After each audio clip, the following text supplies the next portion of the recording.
Yeah. So So you have had trouble with the vehicle and Thank you. the police took it to the rear alignment. Oh, Not front alignment. Right, It was yeah. rear, and they did the adjustment, and man, it was like a different vehicle. Unbelievable. Yep, we've had some where it's alignment, we've had some where it's just plain tires. Tires don't like it, swap out the tires and it goes away. But we'll see. I'm sorry, I don't know. Oh, okay. I was just curious.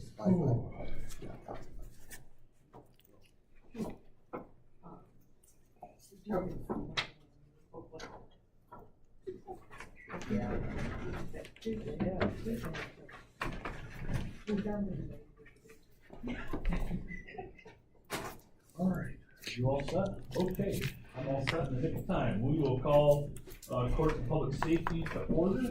Can I have a roll call, please? Mr. Beggs, Here. Mr. Hardy, Yes. Mr. McCormick, Here, Mr. Erickson, Here. Mr. Walker. Here. With that, I will entertain a motion to approve the minutes for June 12th, 2025.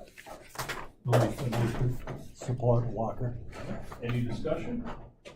Mr. Erickson, quit throwing things around over there.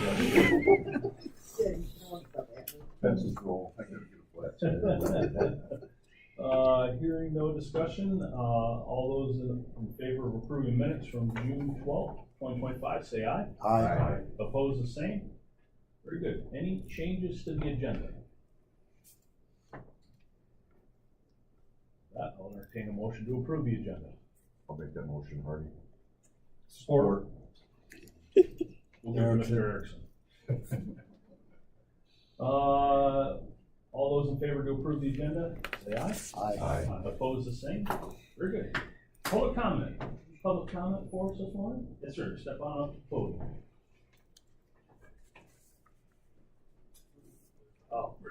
Oh, I get front side. Yeah. My wife made me wear this shirt. I was gonna come in a t-shirt. I apologize, I'm on vacation. So I have to yell at the family for making me come here today. My name is Rick Poole, and I live at 4887 North Sandhill Drive, which is just north of Cedar Point Park. My family's owned this property since 1907. I'm the fourth generation family members to have this benefit of this property. Just a little background, I've been doing public service, parks and recreation for 40 years. I just recently retired. So I'm very, very happy to have seen all the improvements that you are doing to the parks, and it's beautiful. But I think the thing that we're not considering when we do these improvements is the fact that there's costs that when you build it and you make it as nice as it is, you're bringing more people to it. And when you bring more people to it, you have an obligation and a responsibility to oversee the park and its use. There are a lot of rules in the park, they're not being followed, and because of my family, for the most part, is dealing with the trespassing, the walking of the dogs, the being there when they're not supposed to be, and the other great advantages of trash and theft and everything else that we get from this park.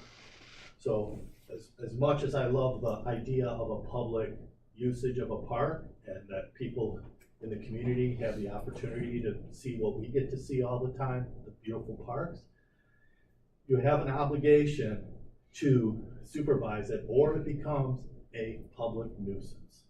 I've had a lot of opportunity to talk to the staff here at the county. They're super helpful and understanding, but I don't think that they're getting the point that signs is not enough. This weekend alone, I had to call the police twice. So our sheriff had to send his gentleman out there to supervise trespassing, which is so low on the priority list to me because the park's not being supervised. Nobody is over there straightening out where people should be and what rules they should be following. I don't know how many people can go back to this. I've lived here my whole life.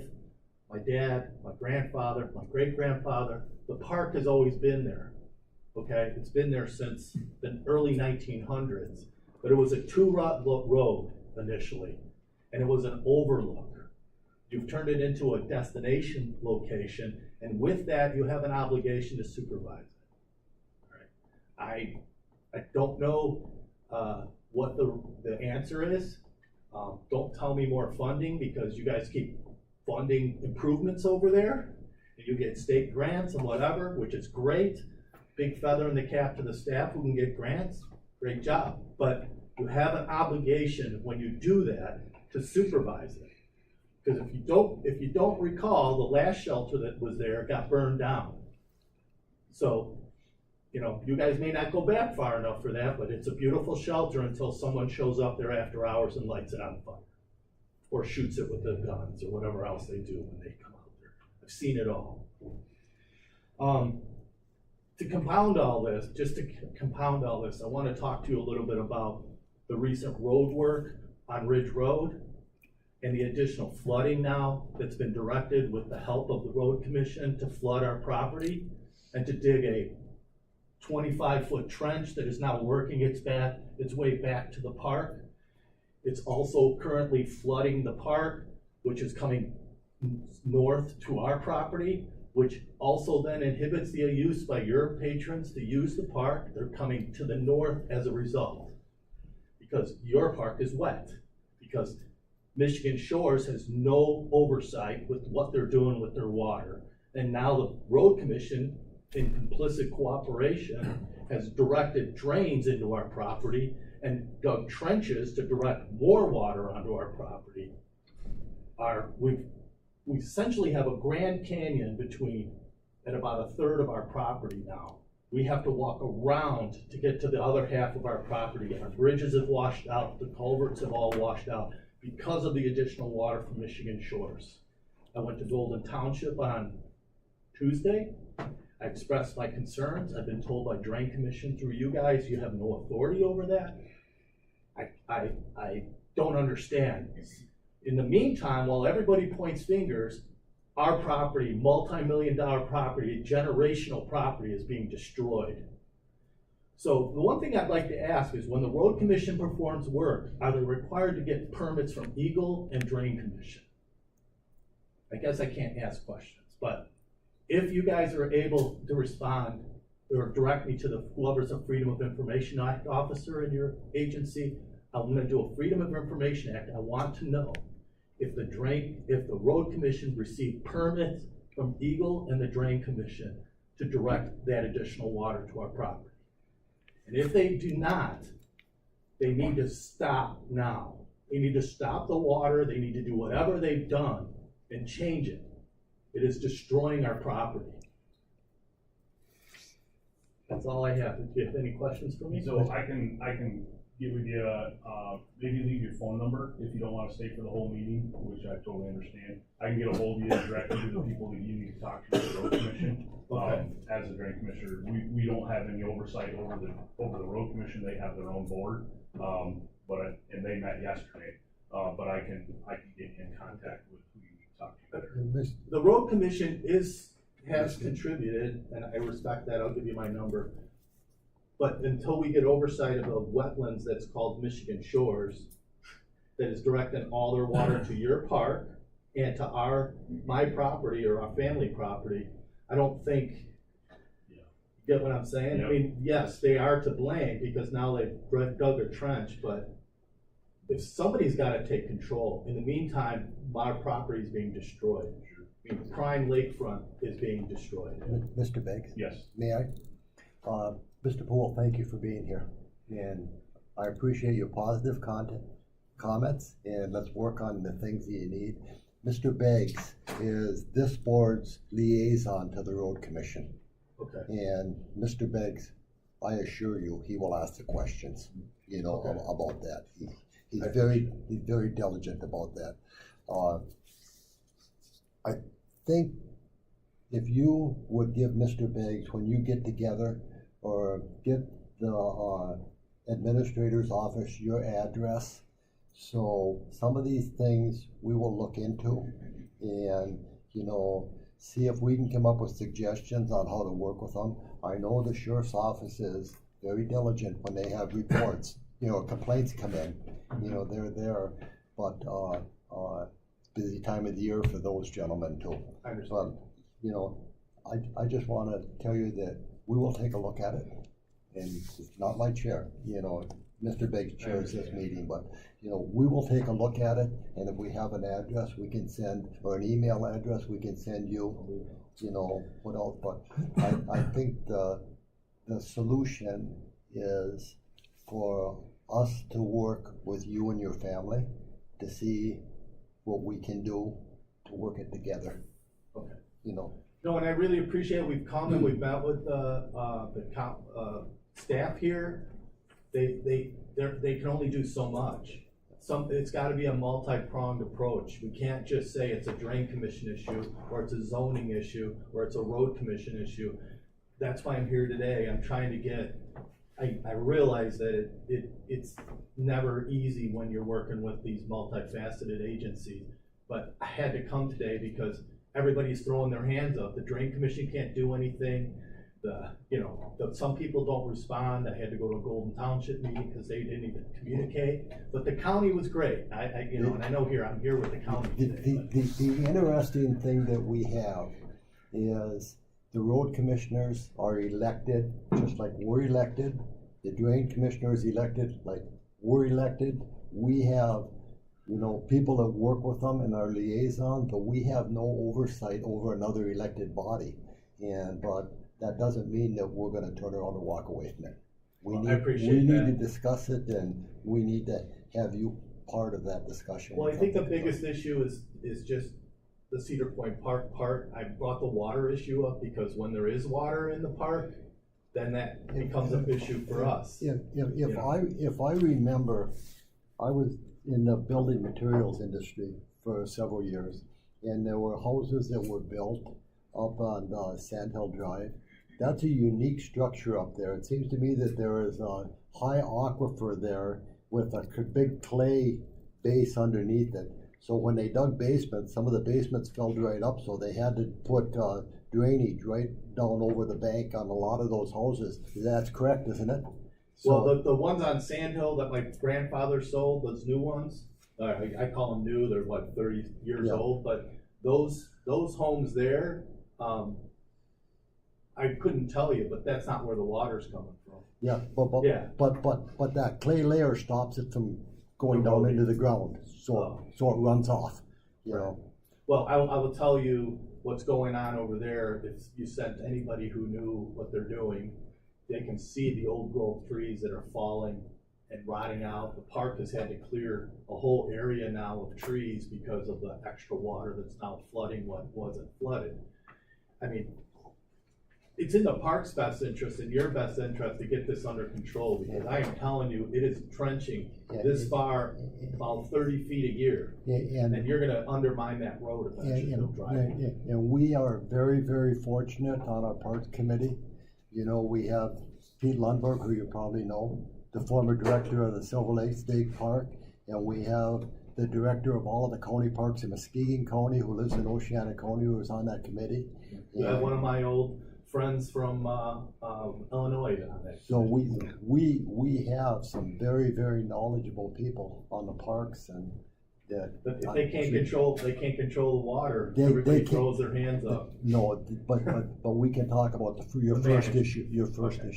With those people, with their. There's a number of issues that we have some authority over, and there's other issues that you brought up that we don't have authority, but we have influence. Is how I like to put it. Road commission, drainage, we don't have authority, but we do have influence, and we can try and influence. I'm gonna try to go everywhere I can, if staff can direct me and who else I need to talk to. I haven't reached out to Eagle yet, but I'm sure I could. And well, let's hold off on that, because yeah, exactly. If you'd be so kind, let's hold off on that for a little while. Because what's going on is a definite lakeshore issue. I don't understand how the county can't have authority over Golden Township zoning, water in that area. It just doesn't make sense to me why this group here is grandfathered in and doesn't have to follow rules that everyone else does. I could be somewhat mistaken. These are just information I've gathered.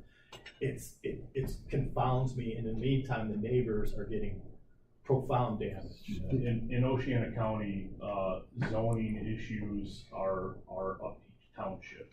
And so the county doesn't have any zoning, Well, what happens when it affects you? yeah, we go to court, you know, that's, there really is no jurisdiction that's left to the township. Mr. I'm in Poole, Pentwater Township, that's Golden Township. I don't know how much they're gonna listen to me, but without a lawyer, but take told me to away, do it this way. take away from the meeting that me as one member of this board, I would like us to be good neighbors and work with you and see what we can do to. I appreciate it that, better. thank you. I I'm gonna can- write that sheet of paper, I'll Yeah, hand it to you before okay. I leave. Great, sounds good. Thank you, guys, thank you. Any other public comment?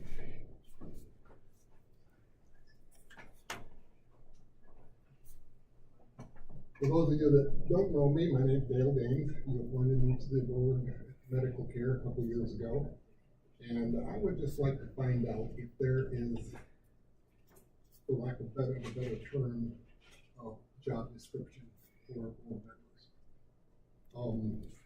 I'm constantly being told that we don't have any jurisdiction other than hiring an administrator and setting policy. I have a hard time understanding that, if that's true, because as some of you know, I worked there for 35 years.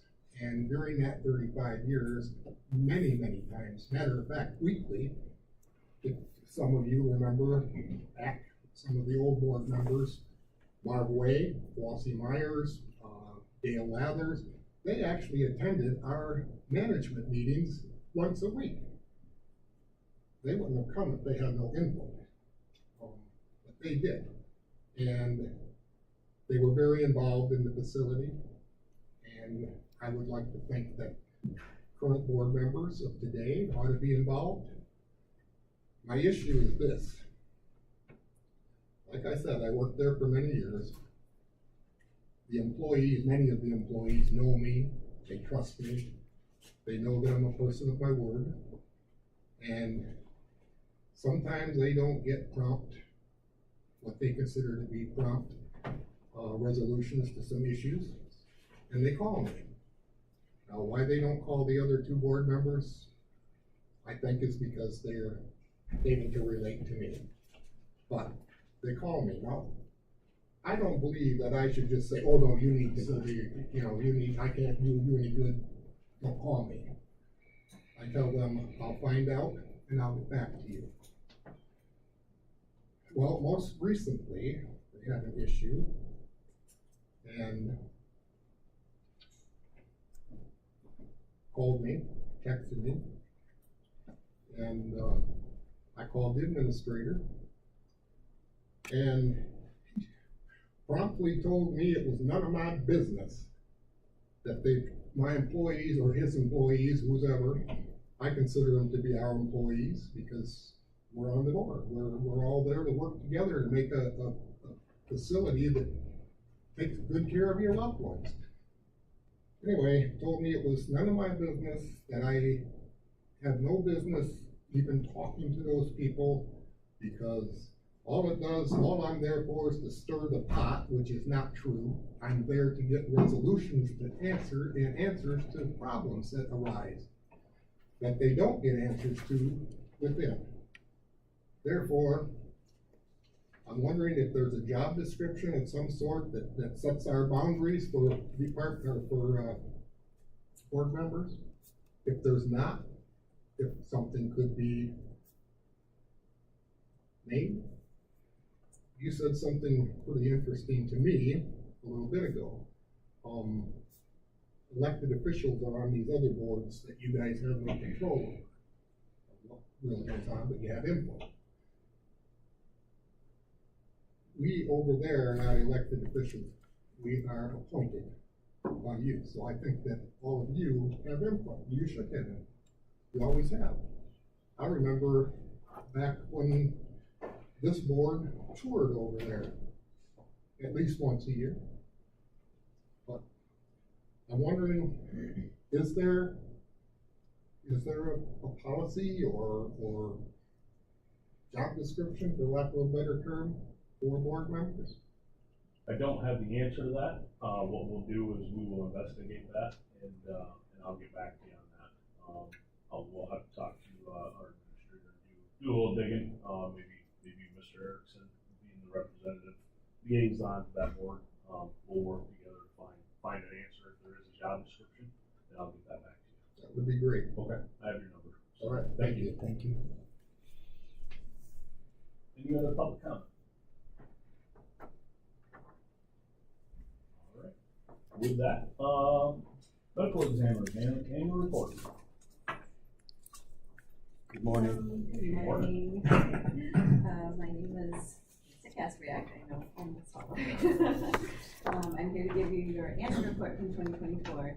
You get regular monthly reports for 2025, but this is sort of in a nutshell and just to give you the state of our office as of right now. So with that, I would just like to thank the board for yet another stable year under our belt.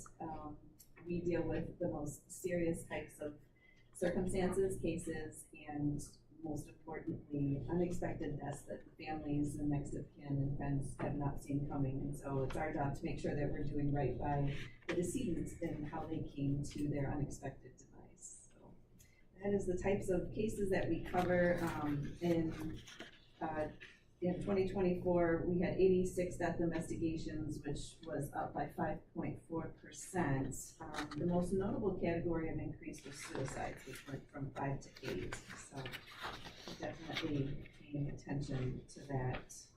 We have a good amount of staff right now. Staff goes through transitions just based on personal, life changes.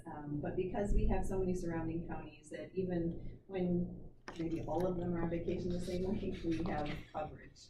So that allows us to be able to run the system very efficiently without overdoing, staffing.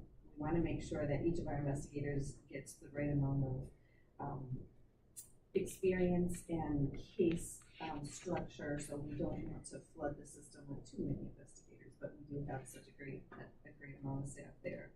So jumping ahead to page 5, with our manner of deaths, you can see that we stay pretty consistent in most categories, except for that, suicide, we don't want to see that category jump. But we did have 4 indeterminate manner of deaths, and that came from 2 infants. It's very difficult sometimes to find, even after a full autopsy and thorough scene investigation, sometimes it just is impossible to give a direct determination on that. We did have one 34-year-old that we do know the cause of death, but how they came to that head injury was not something that we were able to determine just based on the scene investigation. And then, of course, we had a case that was very old, and we were able, through anthropology, determine that we could not determine the cause of death because there was very little for us to work with. So that scene really was interesting to have so many media contact me in a flood of cases. So we don't always get that from Washington County. So that was something that we were able to very professionally deal with and make sure that we were to the amount of transparency that we needed to be with respecting the family and the timing in which they were notified as well. So we worked through that one. The cause of deaths are listed there. We pay attention to the causes just because we want to make sure that we aren't over, too far over in one particular category, which would mean that we would need to get hold of, Department of Health or the right department to make sure that we are paying attention to each of those causes. If we have too many accidents, but in most of our jurisdictions, heart disease is first, followed by accidental injuries. So that's where we have. We've listed there a little bit of the suicide deaths. I hope to someday, when we're done with our hyper focus on data with our opioids right now, to really dive into and maybe create a new system for suicides. I go to some trainings, and there's a couple in Oregon that are really doing deeper dives into suicide. So hopefully someday I can get you more answers, but I do have a summary there listed. And so we wanna make sure that we're doing our part to provide the data for how and why these unexpected deaths happen to the best that we are able to recover that information. So the causes of accidental injuries are listed, and those really fall with, the 12% attributing to drug use. Autopsies were up a little bit, but we did have so many undetermined type cases that we needed to, we only order based on medical necessity. And then, of course, our toxicology screenings continue to stay at an increase. We were able to determine, alcohol, cocaine, fentanyl, methamphetamine, THC, and other opioids, as well as xylazine in each of, the decedents. Sometimes it is the primary cause of death, but and a lot of the times it's also listed as a contributing factor or at least present. So we do participate with the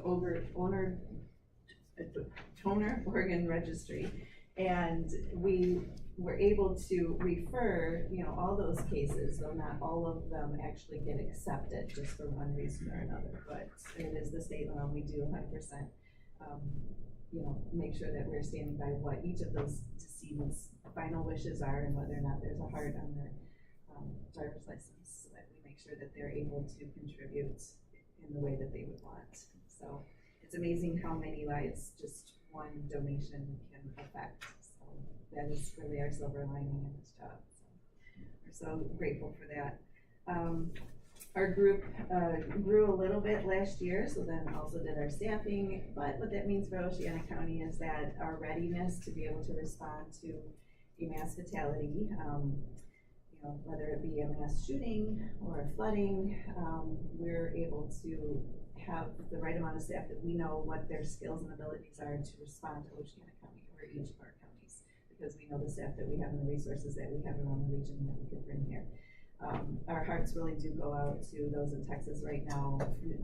From our office, we just envision what it would be like working that system.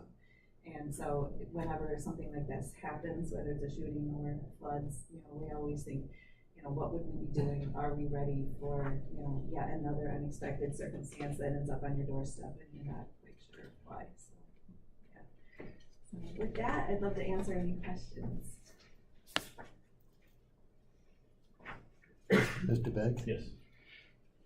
Lisa, I find it interesting when I go back to the time that we were on the forensic pathology board together, and the size of West Michigan Medical Group now, and when you stop and think that your organization covers 20% of the counties in the state of Michigan now. It's kind of incredible. To me, that's huge. Yeah, it is, and I can say thank you to you for for the referrals that I give. I know Tracy has given me referrals. Your sheriff has too. They all talk about me on their little side. Anyway, and it's really just making sure. So thank you for that, because I really could not have envisioned. I went to school for medical administration, and I decided to serve in a need that was there, and following that need, I raised my children first, but I said, it'd be nice to be a little more busy or pay for all these kids that are going to be in college, and all of a sudden we're at 17 counties now, and it's really amazing, and I'm so thankful for you and your board and your dedication to me. And the next part of that is, we can't take credit for it, but we can be proud that it's based, and owned out of Oceana County. It is, Your group is based and owned out of Oceana County. Yeah, having, Dr. Wagner and Dr. Oaks here, are a large part of, they are our doctors, and they take a lot of cases from a lot of, outside regions, but they sit right here, and I can tell you how incredibly honored I am to have them as doctors, because unlike some that only see patients when they're deceased, our medical examiner sees patients all day long, and he understands the ailments, and he sees them while they're going through that demise. And as you know, the majority of our deaths are from natural, causes. So I am so incredibly honored to, I don't know, God was good to me when he put Dr. Wagner and Dr. Oaks in my life. And I think that it's been a great partnership, and the counties that really, you know, that are benefiting from that, I think I hear a lot of good from you, and that's why we do what we do, because at the end of the day, it's not the most fun type of, you know, you've dealt with I talk to the families on the phone that have had the worst day of their life, and I talk to them all the time, and they are one case after another after another. And all the while that could get really disheartening to only deal with the really bad things that happen. I remember that the peace that we're able to bring to that moment and the closure, and that should never go without remembering that there are real lives. Thank you for that. It means a lot. It's not always smooth sailing. Tracy and I talked this morning. Well, Lisa, if I may, thank you for what you do. Oh, You are greatly appreciated. thank you. I appreciate that. I imagine it's a difficult dance to meld the science and the people, and to bring it all together and respect families and that. It is, and you really do have to stay up with what you can anticipate their needs are. Mm-hmm. And a lot of that has to do with where society is in our day and age, what shows are on TV, and that really affects our office. And we just have to remember that they are, you know, they did just have the worst day of their life. And how do you come together? My minor should have been in psychology probably, because I really do want to meet their need. You know, they're hungry and hurting for stuff, but yeah, you're right. You're right. Any other questions, comments? And thank you to one of the sheriff's department for everybody. I love working with your sheriff's. We were side by side, and so I just want to say thank you for supporting us. Yeah, and I'd like to point out, on your list, Bob Farber and Brian Schiller also, along with Paul Wagner. It's your top heavy in Oceana County with his crew, but it's good. That's right. Because when I think of if something were to happen in any one of my 17 counties, who would I send? I can think of the resources that you have here and the dedication of the people and them advancing their training. That's, the training is not mandatory in our field. It's not like, we don't have to have so many CMEs, but they go above and beyond to make sure that the quality of investigation that you have for this county goes above and beyond. So I'm very thankful. All right. Very good. Thank you. Thank you, Lisa. Department head report, Sheriff, you got anything for us? It was a busy 4th of July weekend for us. Our jail received 34 inmates over the weekend. Now, I guess an issue that I want to bring up with you guys is that I'm constantly at negotiations with Judge Middleton, because of those 34, all but I believe one were PR bond. And as you probably know, some of you know, there's been such a sway towards cashless bonds, PR bonds, etc. Well, the old cops that are still around don't always believe that, and we like to hold people responsible for their actions. And I understand everyone at the Sheriff's Department, we teach our young guys this, etc. That bond is not a punishment; it is a method to ensure that they will return to court. But a PR bond does nothing towards that. And hence, that is part of the issue with my in excess of 800 warrants in our warrant file. Had they had some skin in the game, a little bit of money up front, and this is very often a debate that we have with our magistrate. The magistrate is usually the one who does set the bond. And I guess we have a difference in philosophy right now, or a difference in our hope of level of justice here in the county. This was just an example that over a busy weekend, when I come back in on Monday morning and there's nobody, and I know it's been a busy weekend, and we had 34 come in, busy weekend, but there's nobody waiting to be arraigned. They've all been kicked out like beer bonds. That's not the style of justice and Judge Middlebrook is really, if you guys know him well enough, you know, he'll talk your ear off about, he'll have conversation and debate, but when it comes down to the magistrate that's issuing these PR bonds, and, I guess I don't mean to get on a soapbox, but I think it's pure garbage, but that's a conversation that I'm having with her constantly about. So, with that being said, you know, our jail, we were at 45, yesterday morning. I didn't get a chance to see it this morning. So we're well within numbers in our jail. You had room to lodge. We do. Room is not a problem right now. Yep. Not an issue. We've had some pretty considerable issues go on over the weekend. I'm sure most of you have heard that. You know, we've had some very, very tragic type of events here in the county with some very good people. So, you know, bad things happen to good people. And, that's some of what we've had happen here in the county over the weekend. Any questions for me?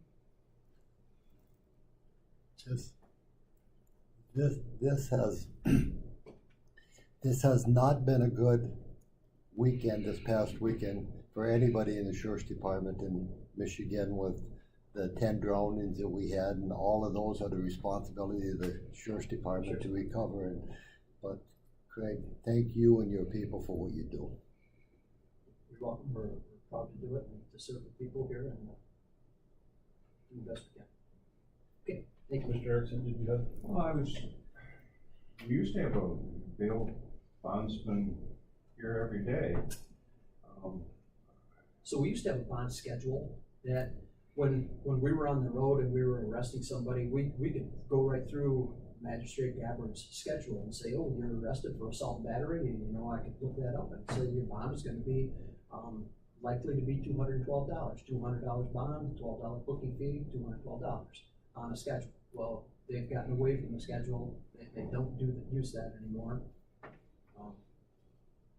It's very often, as I'm telling you, very often a personal recognizance bond, which, you know, they sign on the dotted line swearing on their signature that they'll return to court. Well, with some of the clientele that we deal with all the time, that signature isn't what the paper's written on some of the time as well.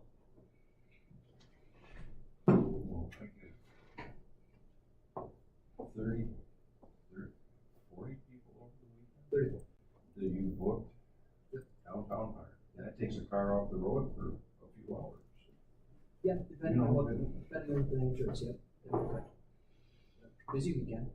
You know, we had a lot of people in town, a lot of people in at our different fireworks all around the county, which went off very well. But it does take some supervision, it takes some police presence and all those things. I'll be in the back room. Very good. Thank you. All right, any public comment before we adjourn? All right, hearing none, we will adjourn course of public safety. Thank you. All right. I'd like to call the order of Finance and Administration Committee. May we have a roll call, please? Mr. Beggs? Here. Mr. McCormick? Here. Mr. Hardy? Here. Mr. Erickson? Here. Mr. Walker? Here. I ask for approval of the meeting minutes from June 26, 2025. So moved, Walker. Support. Moved by Walker, support by McCormick. Any discussion? All in favor, aye. Aye. Aye. All opposed, same. Motion carried. Are there any changes to the agenda? Hearing none, I'll ask for approval of the agenda. Make a motion to approve. Motion by Beggs, support by Erickson. All in favor, aye. Aye. Opposed, same. Motion carried. Is there any public comment at this time for Finance and Administration?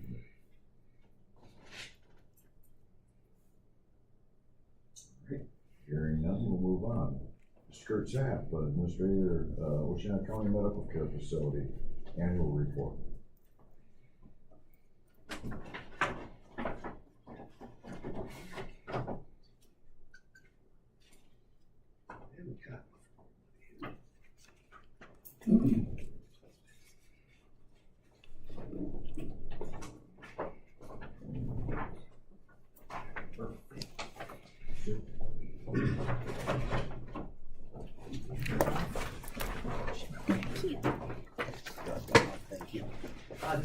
said, my name is Kurt Zapp. I'm the administrator at Oceana Medical Care Facility, and I have been there for just over a year. So this is our annual report, and my understanding is this is the first annual report presented here in many, many years. So we were asked to do this again this year. And what I've provided everybody here is a copy of our annual report that went out about 2 months ago. So I thought the easiest thing to do is go through and just highlight some of the areas in here, see if there's questions, and let you know some of the really good things going on at the building this time. So as we go through the report, it opens up with just with a couple of big changes and kind of highlights for this past year. We had a lot of leadership changes. We said I took over as the administrator last June. Over the course of the past year, we've added a new assistant director of nursing and a new staff development to train staff and new staff coming out.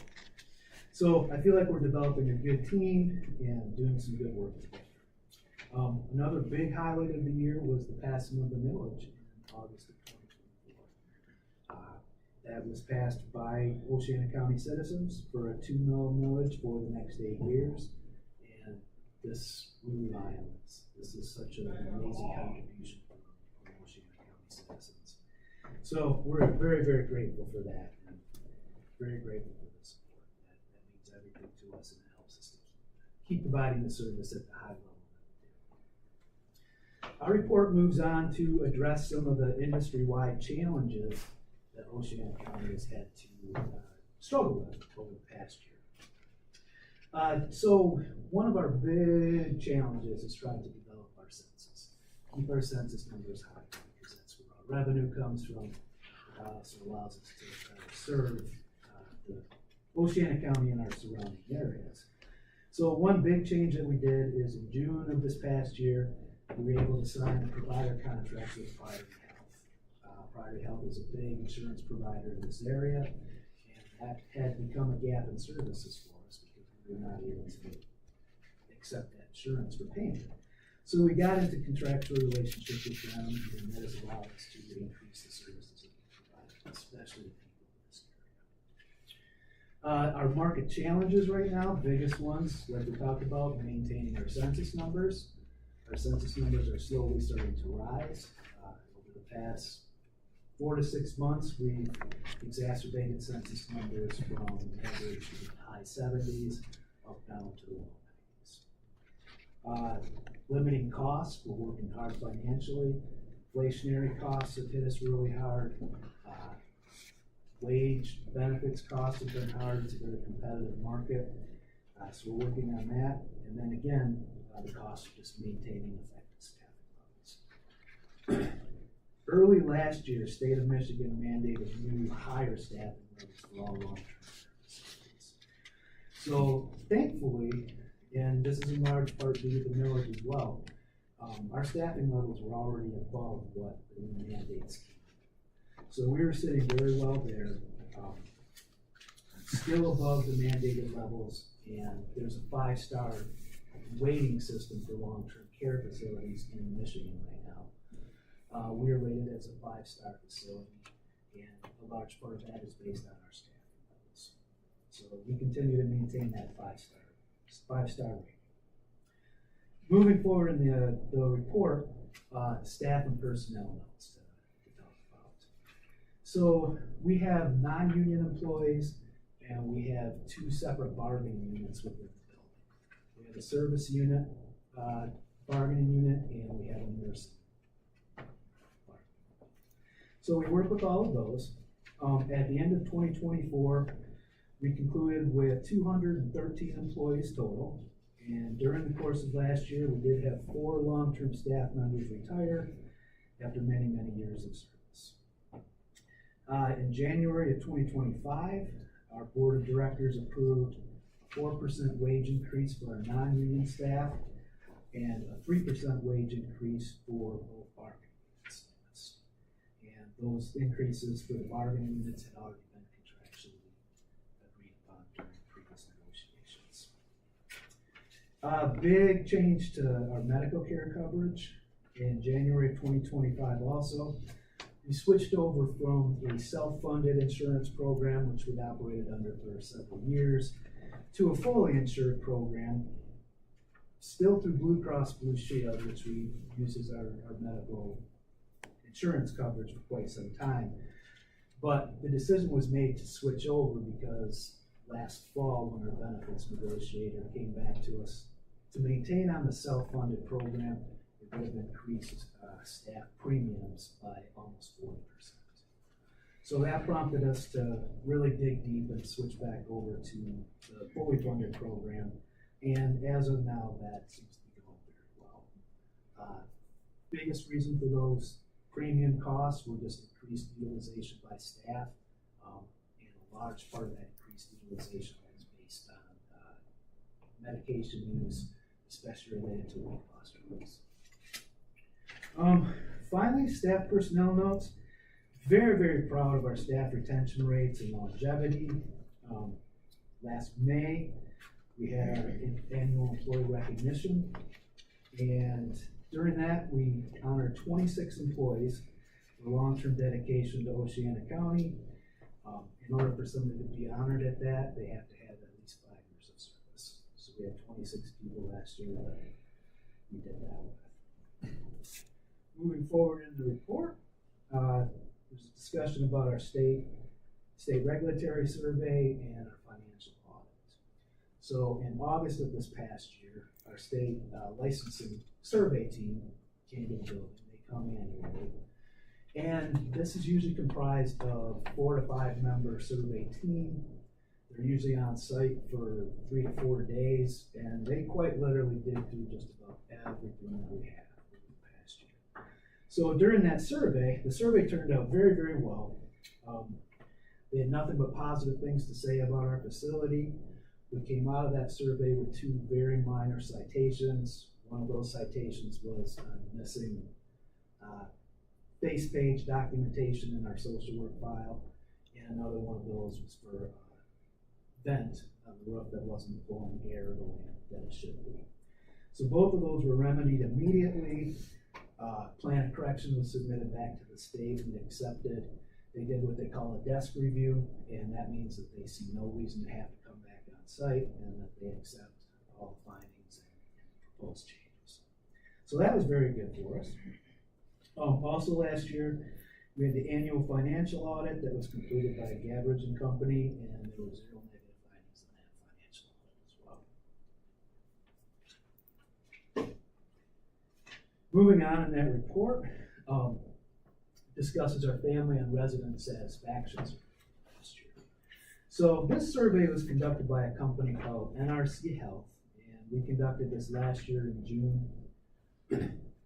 The respondents received 96% of the respondents rated our facility as either excellent or very, very good. 97% of the respondents stated that they would absolutely recommend our facility to other people.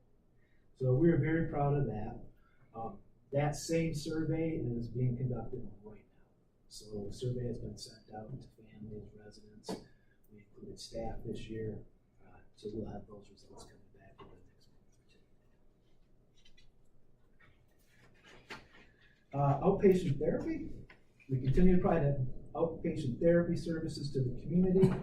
These services we've expanded over the past 6 months. In 2024, at the end of 2024, we had served 198 people from the community. These are people coming in for treatment and outpatient therapy services. We had referrals for those outpatient services from 37 different physicians, and this spanned over 6 different counties. So we continue to see an increase in these numbers also. We've had a local competitor that recently closed down their community support services and wellness programs. So we're seeing an exacerbation in our numbers as well, because we have more people coming over our facility, which we're very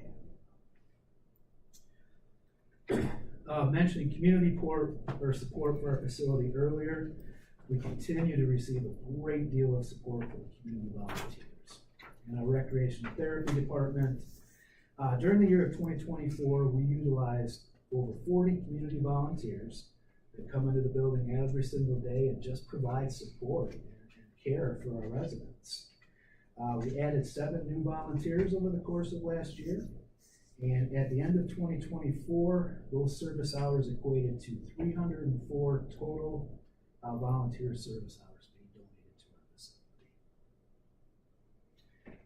facility. Finally, we'll conclude with a discussion of resident and nursing service numbers for last year. Currently, we are licensed for 115 beds.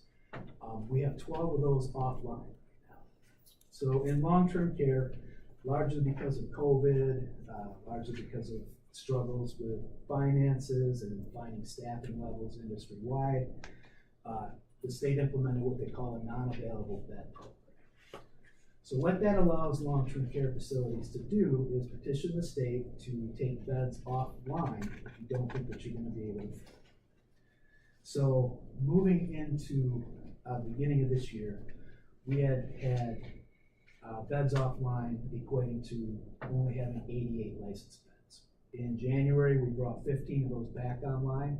So at this point, we have 103 licensed beds.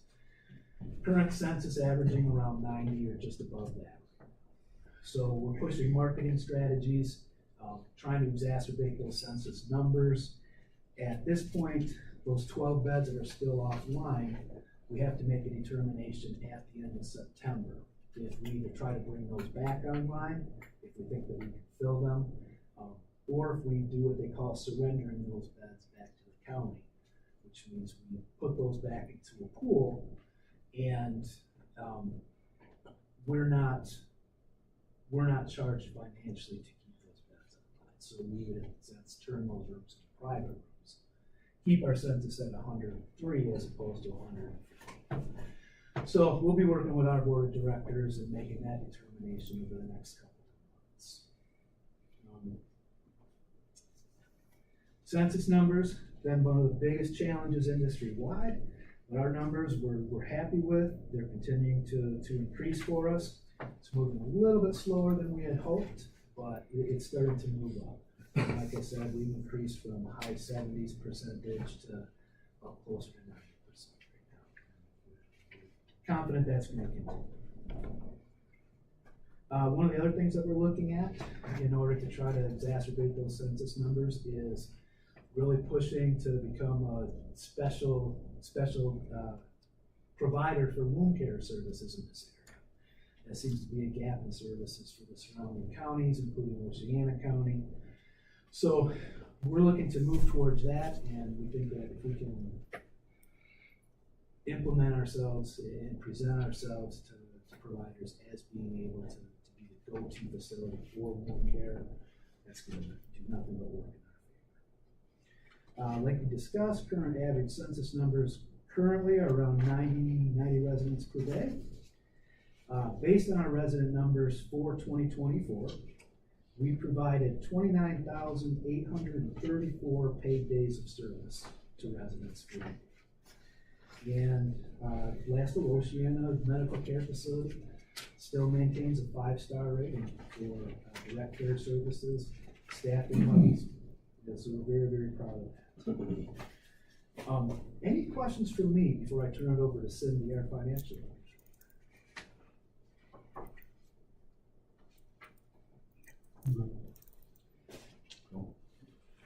Thank you, sir. We appreciate your time and Appreciate your appreciate the report. ability to present. Thank you. Good morning. Good morning. I'm Cindy. I know a couple of you. I don't know everyone, but I am the financial controller at the medical care facility. I've been there for about 5 years now, and we're going to talk about the most special part of the annual report, which is the financial part. That's the part that's near to your team. So, a couple disclaimers before we get into it is that our annual report is actually created well before our financial statements are audited. So every year there's going to be a MERS adjustment, and sometimes that can be a material adjustment, but there's no help for it. Our MERS actuarial reports don't come out until late spring, and this entry is something that Cambridge does for us. So there'll be a disparity between our our annual report financial data for the balance sheet and for what you guys may see in our audited financial statements. Another, more notable piece to that, is that we did have a one-time event this year where we, as a facility, were allowed to do a Medicare or Medicaid rebilling. That rebilling, we were notified in 2024 that this was a most likely event, but didn't receive permission until January. And so in January, we received permission from the state to do this rebilling. And we didn't have the known number at the time the annual report was created. This is a material difference of $1.2 million. The rebilling, quick background on that is that during the COVID years, the state of Michigan gave us a lot of grace on our cost reports, which is how we claim our Medicaid rate. And in doing so, what they did was they did a blanket increase for the state of Michigan, and it was 2%, and the next year it was 2.5%.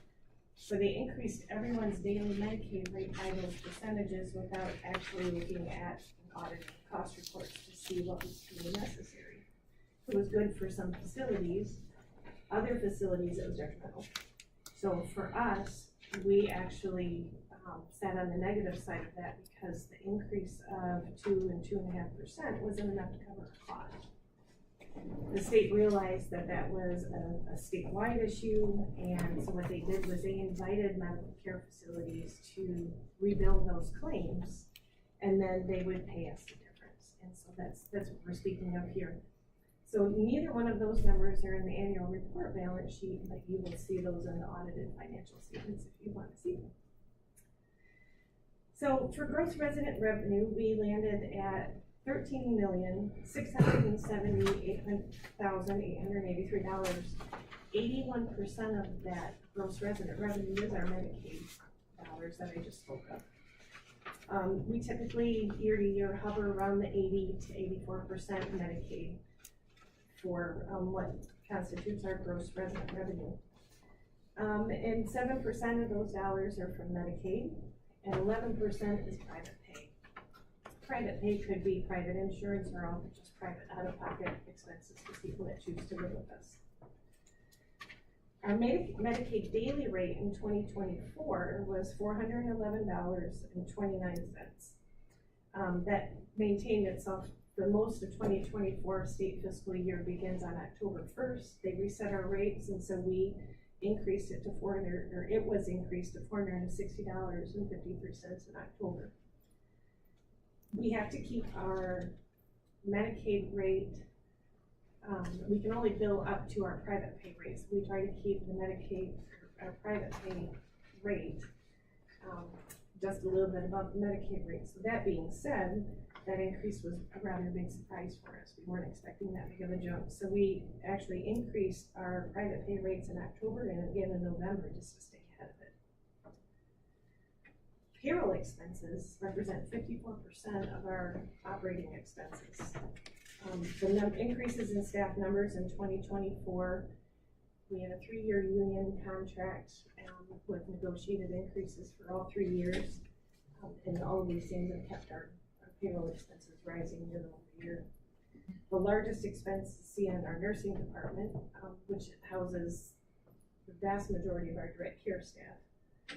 Secondary to our dietary department, and then third, administration.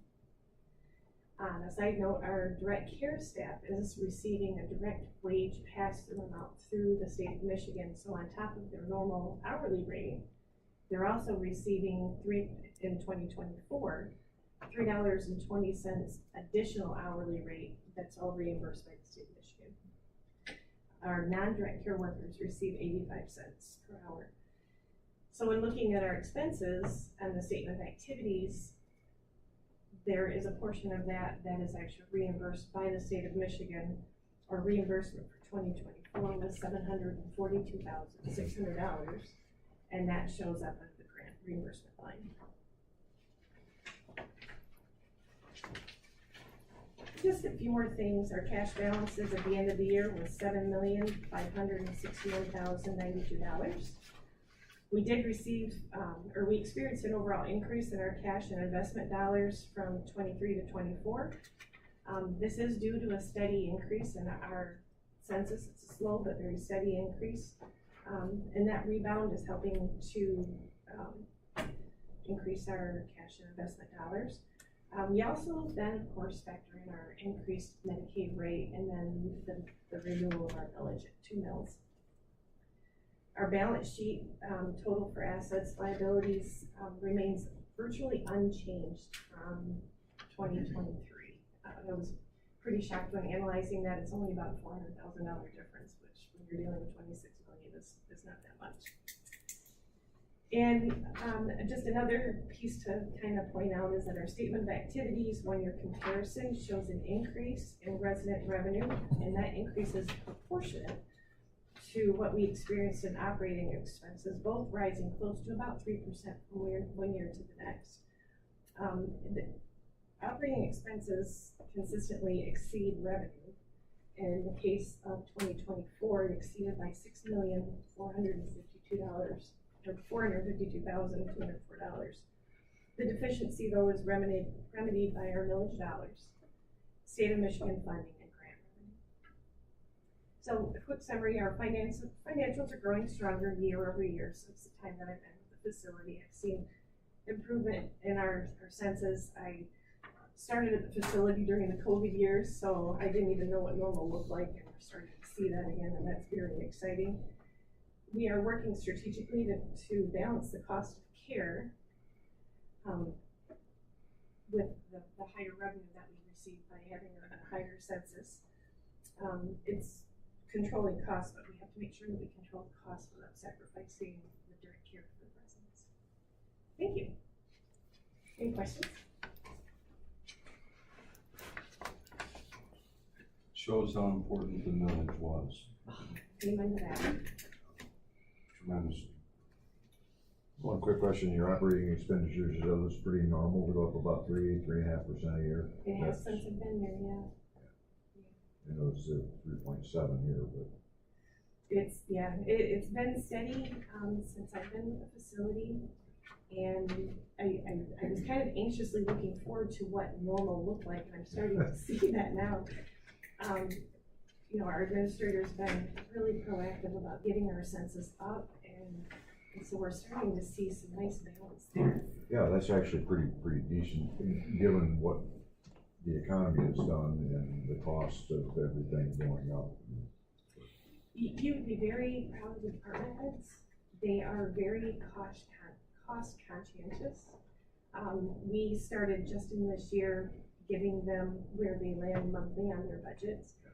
And I was so excited to see how many of them came into my office and, okay, explain this to me, help me understand this a little bit better. And so their engagement in it is really, really uplifting. But, you know, I knew they had that mindset anyway. Thank you. Any other questions? I'd just like to make a statement, Mr. Go Hardwick. ahead, Mr. When we go through all of the finances, when we go through the operation things, it just tells me once again that I am grateful that Oceana County has a county medical care facility. And I realize that a private medical care facility has a little bit more liberal ways that they can do things and stuff. But thank you for making the county medical care facility work. Thank you. And I guess I'll make a final comment too, that over the years, I have really felt more like we have a sisterhood here at the county. There's more cohesiveness between us and you. And I thank you for the support and the education that I get from all of you guys. I really appreciate it. Thank you. Thank you, Cindy. Appreciate it.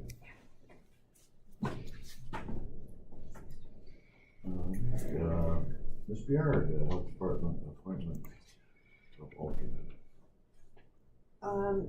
Chairman Walker had approached me about naming an alternate to the Health Department board, specifically so that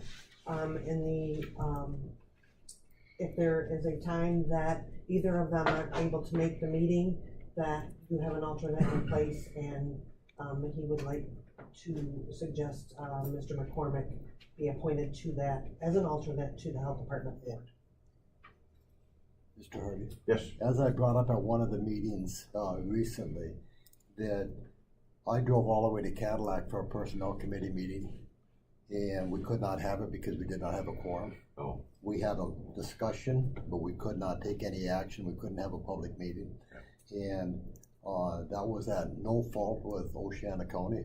Actually, the county commissioners, there's 20 county commissioners, two from each one of the 10 counties on the health department board.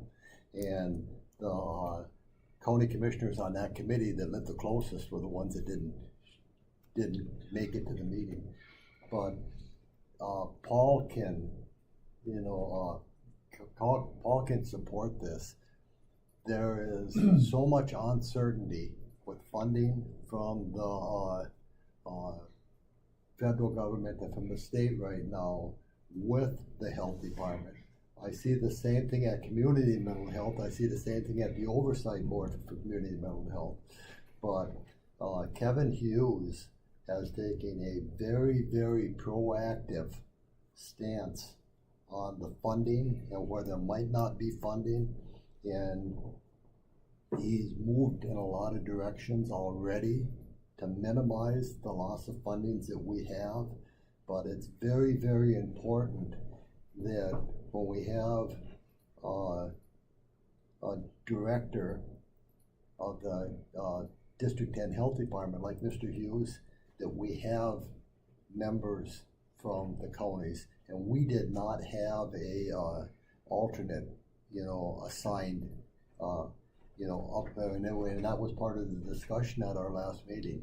And I looked at Paul and I sat alongside of each other, and I said, Paul, do you think we should have an alternate? And he said, if Mr. McCormick would take it being on personnel, I think he'd be a wonderful person to be on an alternate. Now, the regular meetings,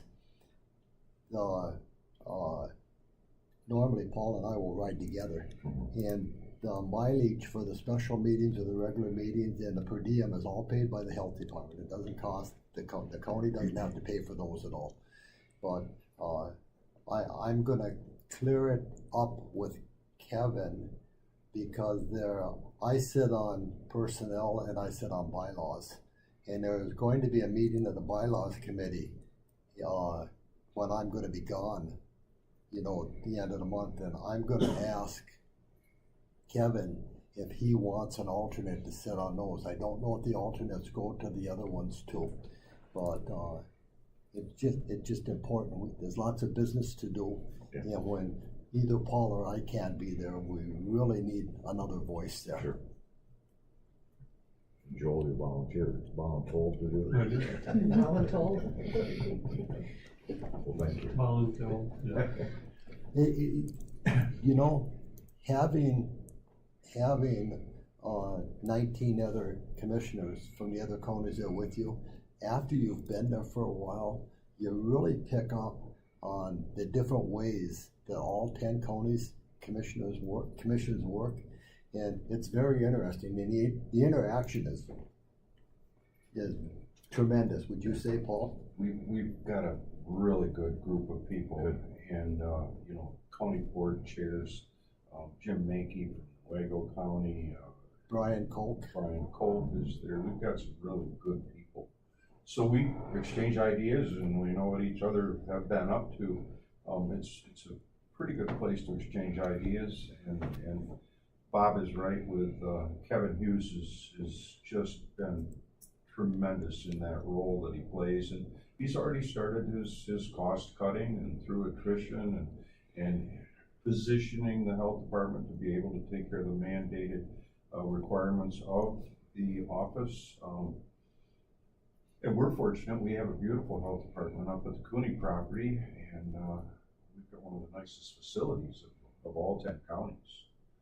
We stretch all the way up to Kalkaska and go all the way into Mecosta. So we get a good geographical mix. Well, we have Crawford County at Gaylord too. Yep. So No, I think it's a great idea to have an alternate though. Yeah, it's well, and Kevin is going to be retiring in 3 years. He's made that very open to all of us, and we don't know that we don't know 3 years from now you know, when the elections come up again, what the changes are going to be. So it's nice to have a third person who has been attending some of these very important meetings, that they know the inner, you know, Right. operations of them. Yep. Great. Any other discussion? Thank you, sir. Yeah. We haven't approved him yet. Speaking of that, Mr. McCormick, transfer station fee schedule, sale backhoe. Page 13 in your packet is a couple of revisions that we talked about at our last meeting. We revised our mattress fee to try to get that up there to cover our costs. The other change we made out there was no liquids. We're not accepting any more liquids at the transfer station, and our intent is to get the liquids we have there cleaned up and gone and put that behind us. It's just a risk that we shouldn't be taking anymore. Great. We talked about trucks with trailers going across the scale, just to start getting our feet wet with the scale operation. Just an FYI with that, that has not started yet, and the reason that has not started is because we don't have the paper for the machine to print those off. Just tell them.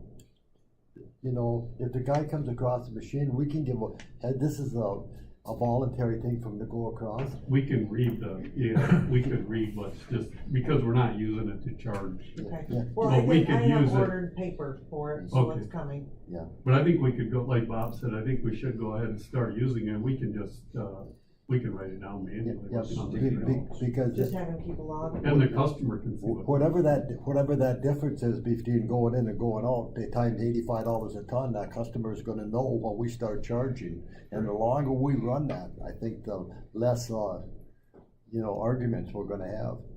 Joel, is that scale certified yet? Yes, It is. Okay. yeah. Yeah, it's certified for trade. It's Yeah. ready to go. So, that's an annual thing, you know, they come and calibrate and Yeah. verify that it's accurate. Then, we have on page 14 is what we're considering with American Classic revision, so there's a number of changes there. We haven't made that agreement complete yet with American Classic. That's way we're leaning, so that's some things that we put together, that the changes they think we should make when they. Joel, is it I'm sorry, is it the proposal that you guys? No, that's just price sheet. Just Page price sheet. 14 is just their suggestion. New rates. Okay. We had communication with, Jake at American Classic, and he's gonna start out there. I think he's gonna do that personally, the way it sounded. And, see how the operation is going and see what the customer feedback is. And he offered to start the cleanup now. We talked about a shutdown for some period to get everything organized and reroute our drives and signs and that kind of thing, but Jake offered to start that cleanup now. I don't see any reason that we shouldn't go ahead and get that started. He can work with the people that we have on the payroll and give them some direction, and we might as well do that while we have time, so. If everybody's in favor, I think we should suggest he goes ahead and do it. It's my observation that Jake is a mover. Yeah. He doesn't like to sit on things. If something needs to be done. Tracy, would you agree with Yes. that? If something needs to be done, it's not gonna get done tomorrow. It's gonna get done today. No, I think that's a great idea. Yeah, absolutely. We've already approved his Right. to do that, so I think we should take advantage of his supervision and get it going. And he's talking about wanting to be on site starting July 21st. Oh, so, great. Yeah, I'm for it. I think that's a good idea. And if he starts to clean up and needs an extra dumpster or a tub, he knows where to get one. Yeah. That's right, yeah. And I did state to him that, and I don't know if they're available because I haven't talked with the sheriff's department yet on that, about possibly getting some trustees to maybe help with a little bit of that. And of course, that's only if it's available. The oil, we've been in touch with the guy, with the company, and he had a funeral and there was a couple other things, but the guy is getting the vendor is getting the, figures together so that they know how many tanks that they have to put out there, and we can get those filled up and get that all out of there. I was informed that mattresses are cleaned up right now, that The they're pile able, is gone? yeah, they're able to get, Man, look good at work. that, good That's job, amazing. Joel. And that they're keeping, Electronic pile? huh? The pile of electronics? I was getting to that, that's gone as well. Wow. So Man, we're he's- moving. Yeah, so he's been right on top of it. The air conditioning heating unit, will be here today for that building. And, once that's delivered, we'll have Dave, take that out there and just set it in the building until we're able to get that installed. How are we doing with the electricians? I haven't talked to him. He told me he was gonna be there last Thursday and do what he could do. So I haven't talked to him since then. But that'll be helpful when that AC. But we need that unit for him to get his work finished. Yes, Joel provided the unit and the add-ons, and, I handed it off to Brittany and said, will you please get this ordered? Yeah. And she was right on it, so, yeah, it's good. Yeah. Well, So, that insulation install can happen whenever we pull the trigger on after they get the electrical in. Yeah. And if that time comes when I'm on vacation, shoot me a text on it. Okay. And I'll send a text to the guy and he'll get down here and take care it. of it. Okay, yeah. Sounds good. Any questions on what we're talking about at the transfer station? So let's move on to the backhoe. There's all the pictures and the information, the cost to do the repairs, which does not really include everything. That's what it would take to get it back in operable condition. I put a little statement in there from Caterpillar, what they anticipate the life of that piece would be, and we're well beyond that at 13,000 hours, so it doesn't make sense to me to invest that kind of money in that vintage of a machine. My suggestion is to let Caterpillar go ahead and consign it, move it to Grand Rapids, and get it sold. They're gonna deduct 10% from whatever we can get for it. So it's up to the board. We need to make that decision, but that's what I would recommend. That unit is sitting there at the transfer station now, and it's just gonna deteriorate. I mean, you're gonna get some vandalism, and time isn't helping anything, so. I did let, Brian know when we were out there that the board had no intentions of repairing that unit simply because it's not cost effective. American Classic has a, what is the name of it? Telehandler? Yes. Skytrack? Out there, and, one of our workers out there seems to know how to operate that thing, and he does pretty good with it, so. I think the backhoe needs to go away. Tim, Yeah. you're in that business. What's your thoughts? Yeah, it's, if it had been cared for a little more along the way, maybe, it'd be worth something, but it's time to move it down the road and get what we can get out of it. Yeah, so Joel, did they pick that up then? if we give them the go-ahead, they'll pick it up and they'll put it in their yard and See what happens. they'll get it advertised and people will see it, and it'll, at that price, I mean, there's gonna be some handyman guy that's gonna do septic work and he'll make use of it. So at that price, it won't be around too long, I don't believe. Yeah, I think it's a great idea. I agree, it's past its prime. Any other, I think that's all I have for transfer station, Thank you, sir. unless you have some other things. I think that's that. We've Man, been I'm working glad to on hear it the a mattress lot. pile is gone, that's good news. Yeah, That's been a nagging yeah, problem. And we could blink our eyes and it could be back It again. can Yeah, go right for back sure. to It good. better not be.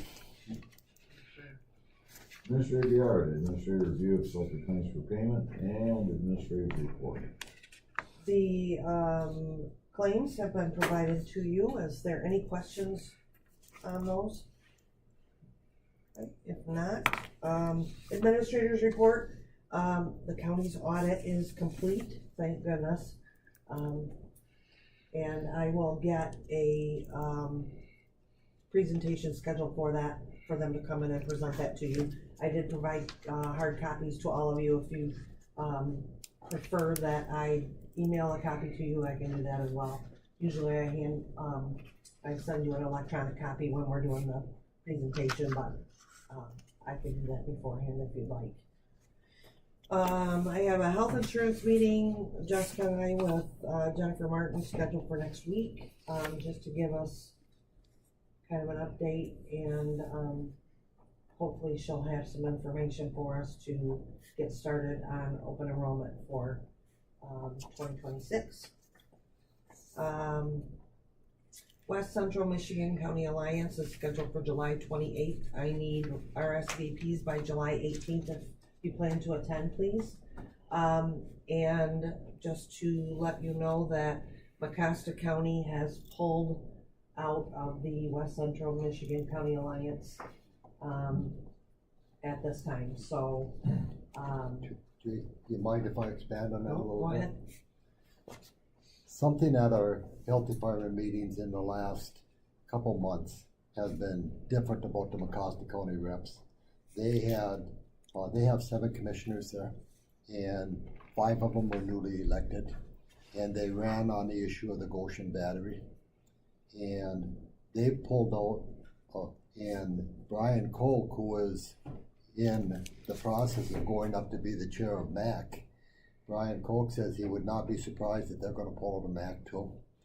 They've looked at everything that MAC funds, and they're picking and choosing everything they like and don't like about what's going on with MAC. And just recently, last year, Mecosta County got $800,000 in in the marijuana tax sales from Mecosta County. They gave Green Township $217,000 to pay for their legal fees against the Goshen Battery.